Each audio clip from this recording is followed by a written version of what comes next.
नदीमध्ये तत्वज्ञानाचा गंगा यमुनाचा संगम पाहिला. अशी ही भारत मातेची पवित्र माती. या मातेला मी वंदन करून मी रुद्र सचिन जनक विषय म्हणतोय.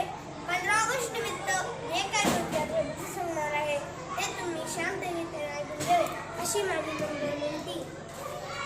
स्वातंत्र्य दिनाचा सोहळा म्हणजे जगाच्या कानाकोपऱ्यातला भव्य दिव्य सोहळा. म्हणजेच हा आनंद सहजासहजी मिळणार नाही.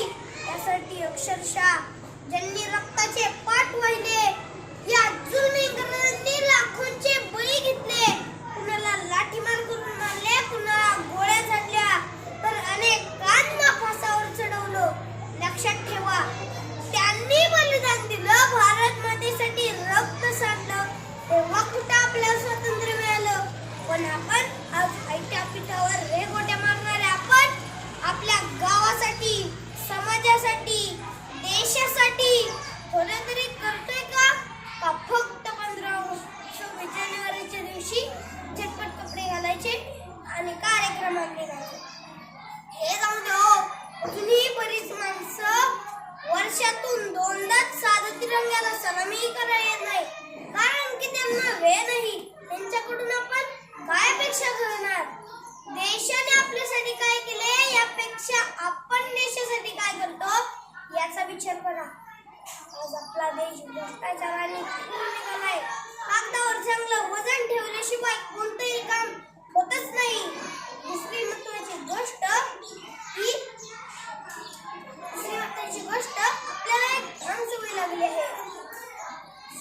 आपल्याला एक घाण सवय लागली आहे.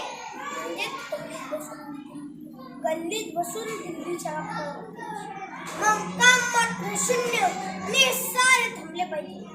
स्वराज्य हा माझा जन्मसिद्ध हक्क आहे, तो मी मिळवणारच अशी सिंहगर्जना करून इंग्रजांना सोळके पळके करून सोडणारा म्हणजेच भारत मातेचा वाघ म्हणजेच लोकमान्य. त्यांनी तर कायापाण्याची शिक्षा भोगली, हजारो सभा घेतल्या, सारा देश जागा केला, नवे पेटून उघडला. इंग्रज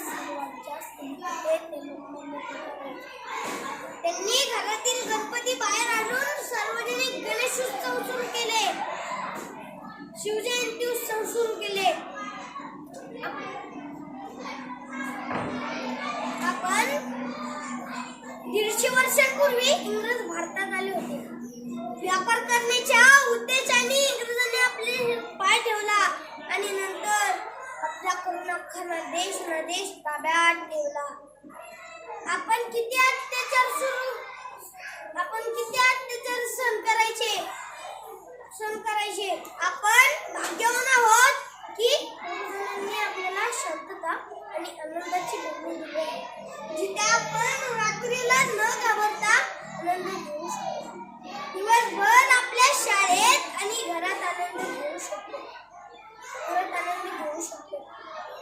आपला देश तंत्रज्ञान, विज्ञान, क्रीडा, शिक्षण असेच अनेक क्षेत्रात झपाट्याने विकसित होत आहे. जाता जाता एवढेच बोलतो की भारताचे सैनिक आहेत महान. भारत भूमी हीच आपली शान. स्वातंत्र्याची ध्वजा फडकते, सूर्य